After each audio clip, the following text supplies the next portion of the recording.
Seja muito bem-vindo ao Virada de Jogo Podcast. Nesse terceiro episódio de futebol brasileiro, tá recheado, viu? Já tivemos clássico de clubes paulista, foi o replay da final do Campeonato Paulista, só que dessa vez o Verdão venceu o Corinthians por 2-0 e, foi pouco, viu? Dá pra ter sido mais. Bom, e para falar disso, eu não poderia falar sozinho, estão aqui comigo o Thiago. Fala, galera! Platini. Fala, meus amigos. André. Fala, rapaziada. E Lucas. Fala, rapaziada. Bom, e como eu já falei, vamos iniciar por esse jogo, que foi o clássico, o primeiro derby deste Campeonato Brasileiro. O Palmeiras venceu por 2-0, com gols de Piquerez e Emiliano Martinez, e o Emiliano Martinez fez um baita golaço. Será que se o Hugo tivesse no jogo, ele conseguiria defender aquelas bolas? Bom, com o desfalque de Hugo e Garro, o Corinthians sofreu, viu? Foi um jogo, foi um amasso do Palmeiras. Será que foi aquela vingancinha da final do Campeonato Paulista? Né? Mas essa foi a primeira vitória do Abel Ferreira contra o Ramon Dias, né? Muito se questiona o trabalho do Ramon Dias, mas ele estava segurando aí, venceu o clássico, campeão paulista. Quero ouvir o Thiago e Lucas o que eles acharam desse primeiro derby no Campeonato Brasileiro com vitória do Verdão. O jogo pelo lado do Corinthians foi muito ruim, né? Desde o começo do jogo, uma postura apática e nem parecia que era um derby, né? Que nem o Matheus falou. O Palmeiras aproveitou muito bem. Já começou pressionando o Corinthians não conseguia trocar 3 passes sem os seus 2 melhores jogadores, né? Que nem o Matheus falou, o Garro e o Hugo, né? Acabou sofrendo, né? Muita gente não culpa o Donelli pelos gols, né? Mas eu acho que se fosse o Hugo respondendo sua pergunta, eu acho que ele poderia fazer coisa melhor sim, porque ele é um goleiro muito melhor que o Donelli, né? O Donelli, além de ser um pouco baixo, ainda toma muito gol de fora da área. Pode ver que a maioria dos gols que ele toma é sempre golaço e tá sempre atrasado. Sei lá, um pouco estranho a postura do Donelli nos chutes de fora da área. E fica também uma questão, né? Se fosse o Hugo no gol, será que os jogadores do Palmeiras estariam tão à vontade para chutar de longe? O que você acha? Com certeza. Passa uma segurança maior o Hugo, né? Já defendeu o pênalti na final do Paulista, então com certeza foi um desfalque tanto pro Corinthians. E ainda assim o Garro, que é o meio-campo criador do time, né? E quando não joga, jogaria o Coronado, mas o Coronado também tá machucado. Então, problema no ombro, acabou não jogando, nem sabe quando vai voltar. O Corinthians segue sem meio-campo, né? Criação. Então, é um problema grave. E do lado do Palmeiras, de vento em polpa, né? Palmeiras jogando muito bem e pressionando desde o começo, poderia ter feito mais. Só achei o Estevão um pouco sumido do jogo, né? Mas de resto, o time jogando muito bem. Vitor Roque correndo, marcando. Até fez o gol, né? Mas no começo da jogada o Gustavo Gomes estava impedido. Então o juiz acabou anulando. Então foi mais uma bela vitória do Palmeiras. Só complementar, né, que o Estevão se esperava que ele aparecesse mais, né, na partida, que se destacasse. Teve até um lance, né, que ele consegue correr disparado lá pro ataque, o zagueiro tenta correr atrás dele, não alcança. Ele quase faz um golaço, né, tenta colocar a cavadinha, coloca a cavadinha, mas ela passa saindo ao canto da trave ali. Mas a zaga do Corinthians estava penando nesse jogo, né, sentindo uma dificuldade muito grande de conseguir segurar o ataque do Palmeiras. Mas depois do embate na final, né? O Corinthians saiu melhor e, né, dessa vez aqui no Brasileirão o Palmeiras conseguiu se sobressair, sair com uma vitória aí 2-0 confortável e vencendo, né? O clássico aí com o seu maior rival.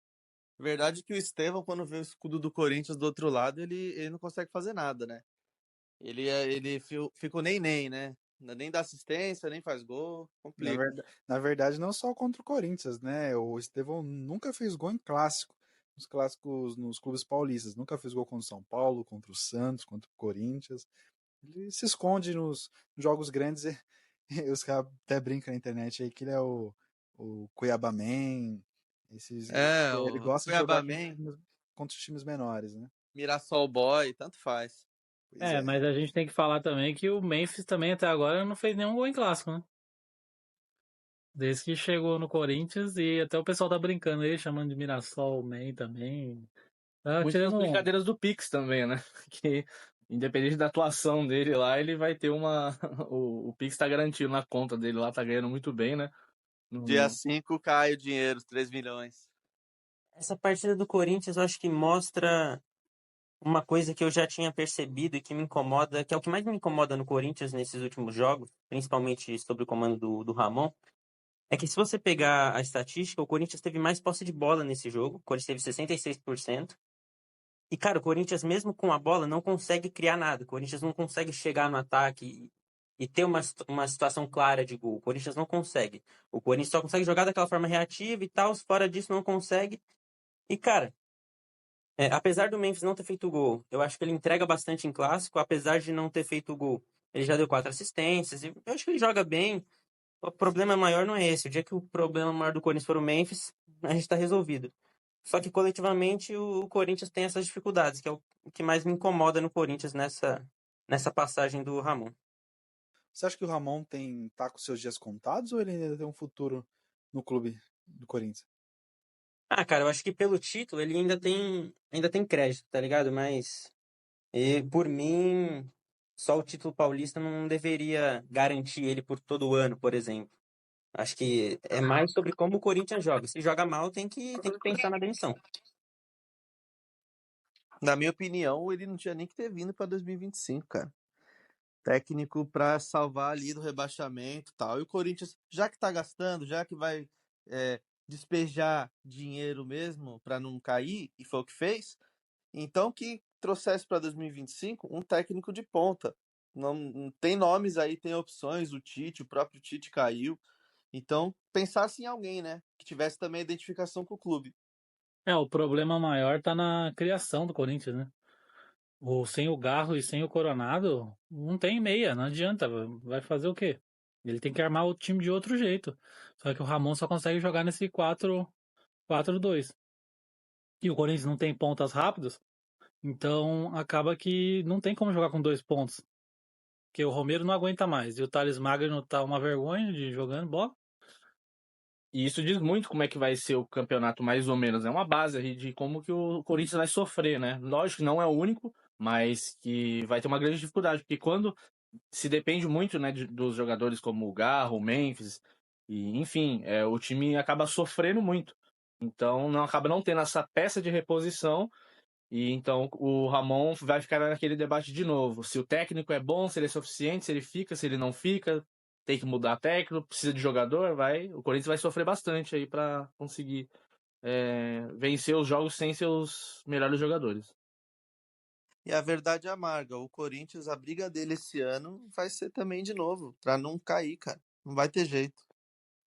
Aí eu já não concordo. Eu acho que a briga do Corinthians vai ser pro meio de tabela. Ou até beliscar uma vaguinha aí de Libertadores em G8, G7.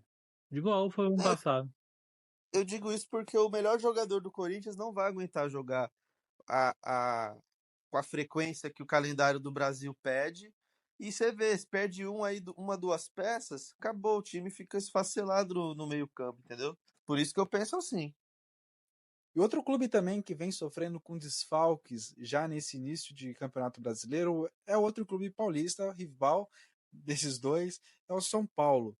A sua maior contratação para a temporada, o Oscar, o Lucas, que já vem numa crescente muito boa, né, na última temporada, tá desfalcando o São Paulo e o São Paulo tá sentindo isso. É o terceiro empate, a terceira rodada. São Paulo não é aquele time que está sofrendo muito, mas também não está criando. É um time que sente, que vem sentindo sim esses desfalques. Muito se questiona o trabalho do Zubeldia em relação às substituições, às trocas, né? De usar alguns jogadores, mas na minha opinião não é só isso. O São Paulo perdeu jogadores importantes aí que estava acostumado. E vem numa fase muito ruim do principal atacante, que é o Caleri, né? O Ferreirinha, que é uma contratação muito boa, vem fazendo seus gols, já é o terceiro gol que ele faz, né, em 2 jogos. Mas é um time que vem sofrendo muito com o desfalque. Enfrentou o Cruzeiro em casa, sai na frente com o gol do Ferreirinha, mas concede um empate ali numa levantada na área, a zaga moscou muito. E com o Caio Jorge, o Cruzeiro empata. O Cruzeiro, que é um dos times que sempre sofre com São Paulo, sempre acaba perdendo, é sempre uma freguesia que acontece ali entre São Paulo e Cruzeiro. Dessa vez o Cruzeiro consegue buscar um empate fora de casa, um empate importante para a caminhada aí no Campeonato Brasileiro. Vocês acham que o trabalho do Zubeldia está sendo ruim ou os desfalques estão abalando? Você acha que dá para segurar mais o Zubeldia? Cara, eu acho que, tipo assim, já venho falando isso já há um bom tempo, na verdade. Acho que o Zubeldia, ele não faz nenhum trabalho fora da curva. Teve um ano passado bom, o pessoal elogiou, ok.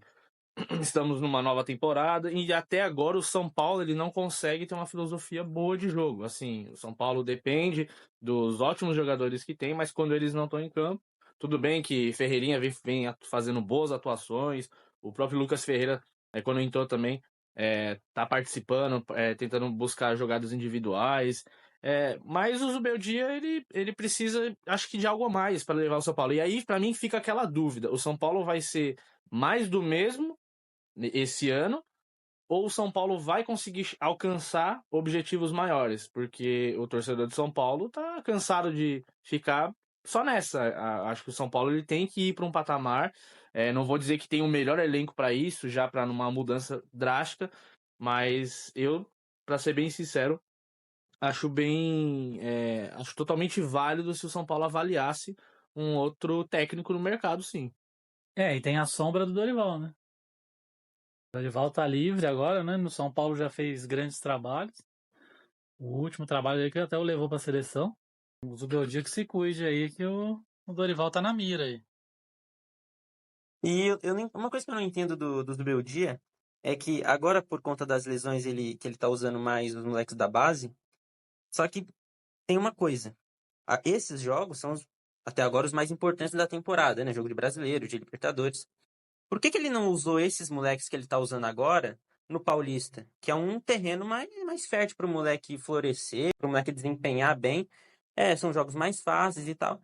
Agora o moleque entra numa bucha. Se ele não entrega, pô, um time grande tem pressão, o moleque já sai queimado. Então, eu acho que esse questionamento é importante. Por que ele não usou esses moleques no Paulista? Por que deixou só para usar agora? Tudo bem que antes o Lucas e o Oscar não estavam machucados. Mas o Paulista é para isso mesmo. É bom para você testar os moleques. São quase 20, são 12 jogos de fase de grupos. É um bom lugar para você testar essa molecada. E ele não fez isso. Eu concordo plenamente, Lucas. Só para acrescentar algo que você já estava falando, o Paulistão ele é um ótimo campo para você colocar a molecada, rodar, dar destaque ali para a galera que vem das copinhas, enfim. A base do São Paulo é boa. Os moleques poderiam ter mais minutagens, mesmo os jogadores que não estavam lesionados, como o Lucas disse, mas ainda assim daria para ter muito mais minutagem. Os jogadores poderiam ser muito bem aproveitados para eles serem lapidados para muitas vezes entrar nesses jogos que, vamos supor, o São Paulo podia sair tranquilamente vitorioso com o Cruzeiro. Não acho que o Cruzeiro é um time ruim, né? Como muitas vezes o pessoal brinca e tal. Acho que o time é bom, só não é preparado, só não está ainda no seu alto nível, no seu melhor que pode entregar, porque tem ótimos jogadores. Mas hoje o São Paulo, se você for analisar, eu, na minha opinião, pelo menos, acho muito melhor. Poderia ter saído com a vitória. E são jogos assim que, infelizmente, por talvez não ter aproveitado um pouco a mais lá no Paulistão essa molecada, sei lá, acho que eles podiam chegar com mais afinco aí para ajudar o São Paulo nesse início do Brasileirão. Só uma informação, que a Copinha, São Paulo foi longe. E como o Paulista começou mais cedo, ele não tinha também esses jogadores, porque esses jogadores estavam na Copinha. Então ele não tinha como usar no Paulista, na primeira fase, por exemplo. São Paulo foi campeão da Copinha, né? Exatamente. Mas eu concordo com tudo isso que vocês falaram. Eu acho que o Paulista é que tem uma mística ali e tal, uma glória em cima do Campeonato Paulista que eu acho que já passou, né, pessoal? Eu acho que é o campeonato, sim, para você testar jogadores, para você testar a formação, para você perder, para você entender qual é o seu problema, a sua limitação, para que você chegue no brasileiro já preparado. E não necessariamente o clube que foi campeão paulista, campeão baiano, campeão carioca, seja o melhor time ali né? Esse time vai despontar no brasileiro. Muito pelo contrário. Eu acho que é um momento de teste, é um momento de você formar jogadores. Gosto de falar do Corinthians, acho que o Corinthians também erra muito em não escalar uma molecada aí. Tem o Guinegão pelo Corinthians, que vem fazendo uma baita temporada na base, e o Corinthians não testa esse jogador. O São Paulo vem com esse problema também, é o atual campeão da Copinha. Então eu acho que já falhou. Se está começando a testar os jogadores no brasileiro, se você começa a perder pontos, o São Paulo está na terceira rodada e fez 3 pontos, porque são 3 empates, com 2 jogos em casa.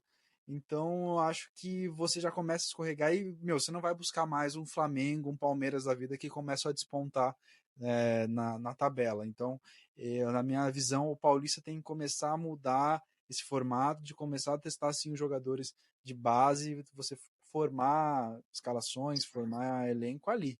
E para o brasileiro você já vai estar mais preparado. Para que quando você tiver esse problema que o São Paulo vem enfrentando de lesões, né, dos craques, você já tem um substituto à altura e preparado para enfrentar os clubes grandes do brasileiro.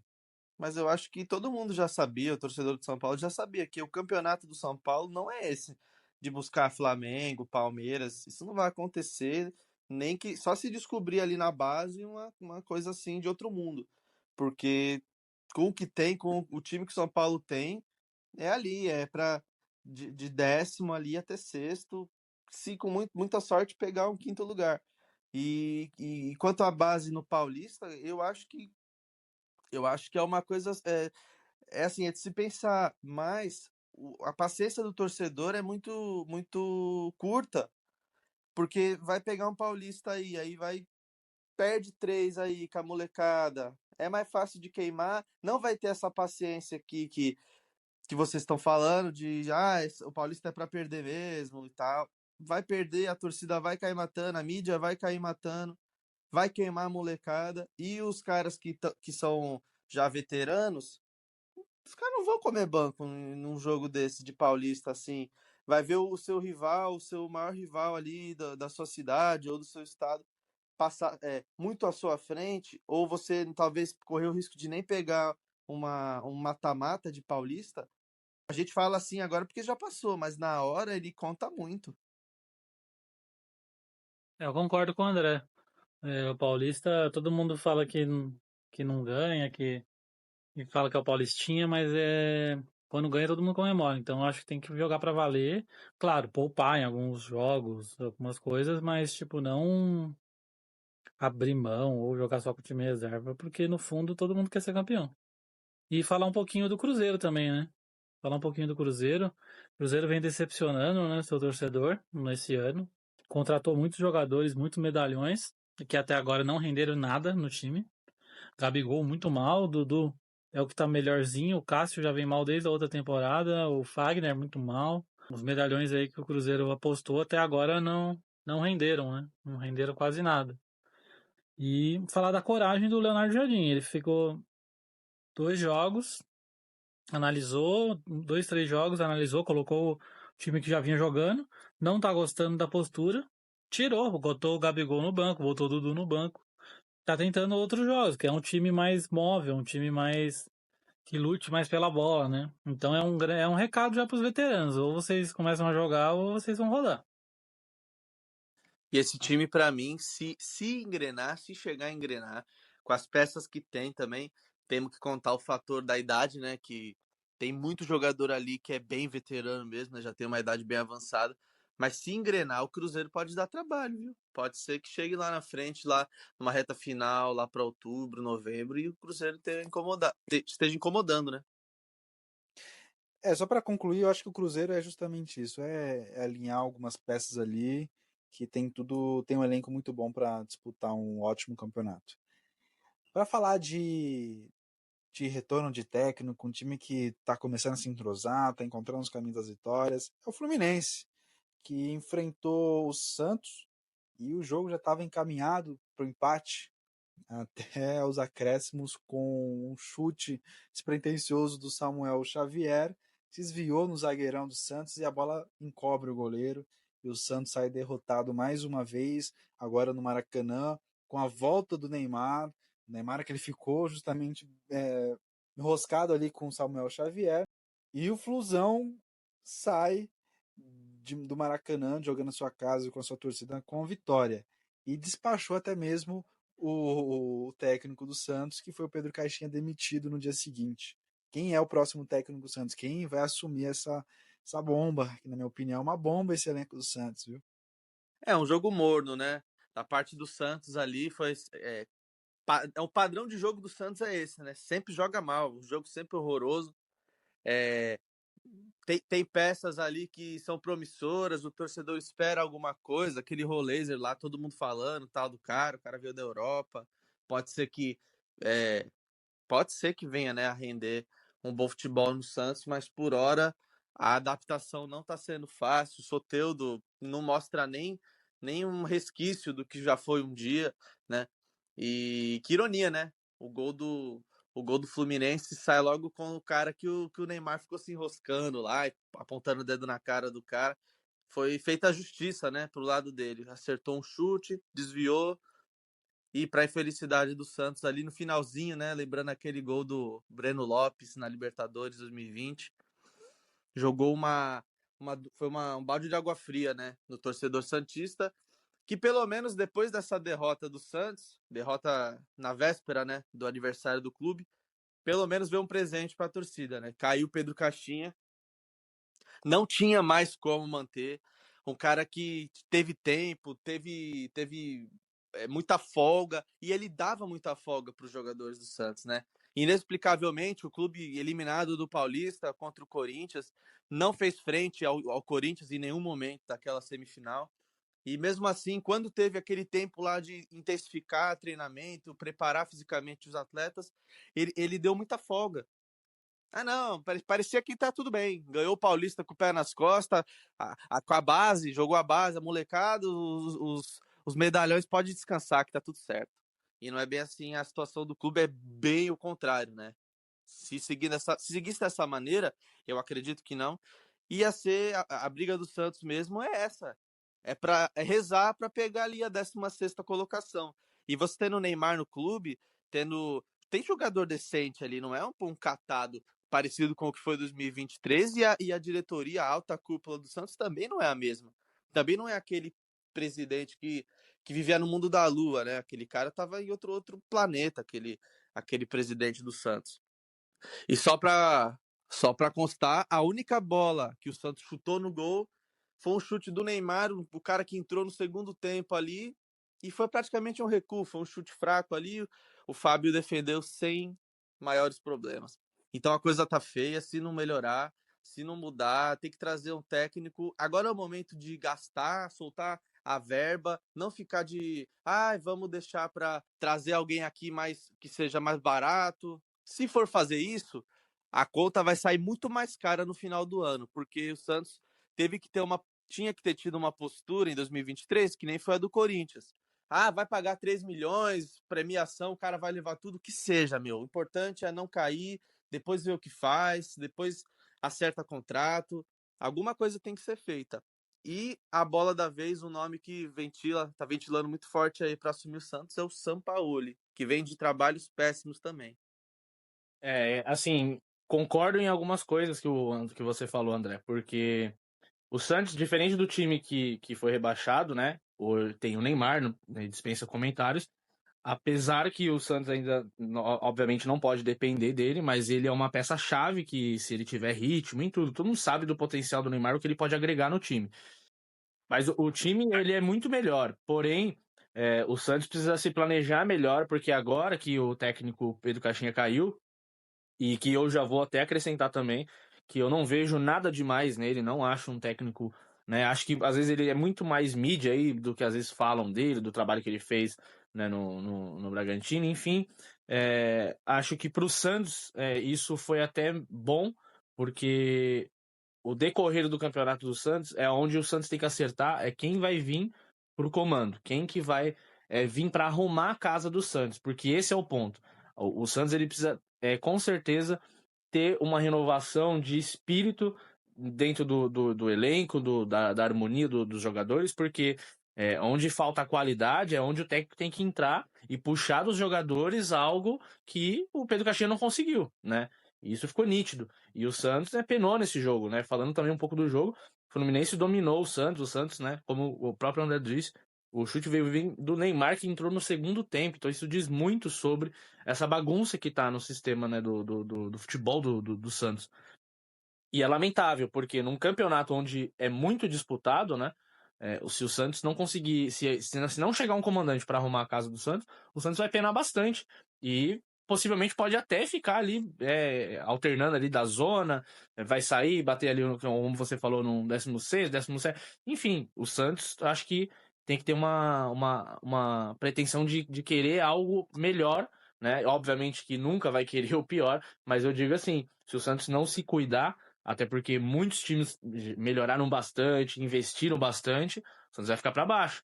E isso para o torcedor é horrível, porque aonde vem de um ano tenebroso do ano passado com a queda, né, e ter que vivenciar a experiência da Série B, o Santos ele tem que virar essa chave o mais rápido possível. O novo comandante, seja o São Paulo, como está sendo vinculado, que eu também não acho uma boa opção para o Santos, né, que já é a minha opinião. Eu acho que o Santos pode ir no mercado e tentar achar uma opção muito melhor, mas tem que ser um trabalho assim muito bem feito e imediato. É um baita desafio para o próximo comandante que for chegar aí no Santos. Já tem 3 técnicos que deram a negativa pro Santos, né? Que é o Dorival, Tite e Luiz Castro. Os 3 já disseram não. Não vão vir treinar o Santos. Mesmo com o Neymar, nem isso tá chamando a atenção desses caras. Eles falaram que a bola da vez é o Sampaoli, né? Sim, o mais provável é o Sampaoli, pelo aquele ano mítico, né, de 2019, que foi muito bom. O Santos fez um campeonato brasileiro excelente, mas a gente sabe que o temperamento do Sampaoli não é fácil, né? E ele vem para o clube que a realidade financeira é uma, e a cabeça dele, ele pede muito Ele reforço, ele pede quer as pouco coisas do jeito reforço, dele. né? E o Aí Santos com a dificulta realidade, bastante, né? a Eu realidade quero financeira mais atual do 20 Santos. reforços. Quero mais 20. E aproveitando, Vai só um vir. negócio que eu queria saber de vocês. Esse lance todo do comprometimento do Neymar com o clube, o quanto vocês acham que isso afeta o elenco, ou não afeta em nada, ou isso só afeta assim, essa imagem que fica meio que parecendo que o Neymar não tá tendo um comprometimento. E obviamente ele sempre rebate todo mundo que fala na internet lá dele, ele rebate como se ele, né, realmente estivesse muito comprometido. A minha opinião, acho que falta ele ter um clima assim mais, né, de amor com o clube, porque faz parecer, fica uma coisa tosca, né? O Neymar parece que ele tá muito se importando mais com coisas externas do que propriamente com a situação do clube O atual. rei da Kings League. Exatamente. Eu acho que o dia que o Neymar for o problema do Santos, o mundo tá andando do avesso, cara. Não tem como. Por mais que o cara faça ali, ele já veio com esse intuito, né? De ter uma vida tranquila ali para se preparar para a Copa. Então, e também tem uma coisa, o clube tem que dar a competitividade suficiente também, porque sozinho ele vai ser só mais um ali tentando alguma coisa. Não é o Neymar de 2011, com 19 anos, não vai fazer chover igual fez daquela ultrapassagem. Não, vida tranquila que ele não tá tendo. Ele sai É, toda hora, é carnaval, né? E o Flamengo também, para dar sequência já nos jogos, o Flamengo venceu o Grêmio que vive uma fase muito ruim nesse início de brasileiro. O Flamengo venceu por 2-0, com 2 gols de Arrascaeta. O Flamengo é líder do Brasileirão e é um time que, cara, vem para disputar o título mesmo. O Flamengo está com o elenco encaixadinho. Felipe Luiz fazendo um baita trabalho no comando. É um time que vai dar trabalho, hein? Não sei se é o Flamengo de 2019, mas é um Flamengo que vai dar trabalho. O Flamengo mostra que vai ser favorito para tudo esse ano. E o Flamengo mereceu vencer, né? O Arrascaeta voltando a jogar bem, é um craque. Ano passado ele foi muito mal, mas esse ano tem tudo para voltar ao alto nível, né? O Flamengo, mais uma vez provando que tem o melhor elenco, né? Mas ainda assim depende dos seus jogadores. O Arrascaeta aí, que definiu essa vitória contra o Grêmio, né? Então, mais um jogo ruim do Grêmio, péssimo trabalho do Quinteiro no Grêmio. Então, o Flamengo aproveitou e fez o resultado e é líder do Brasileirão. E Lucas, fala aí para nós qual foram os últimos confrontos dessa terceira rodada do Brasileirão. O Juventude venceu o Ceará dentro de casa por 2-1. Juventude que nesse ano venceu todas as partidas como mandante. O Botafogo perdeu para o Bragantino por 1-0 com gol do Eduardo Sacha.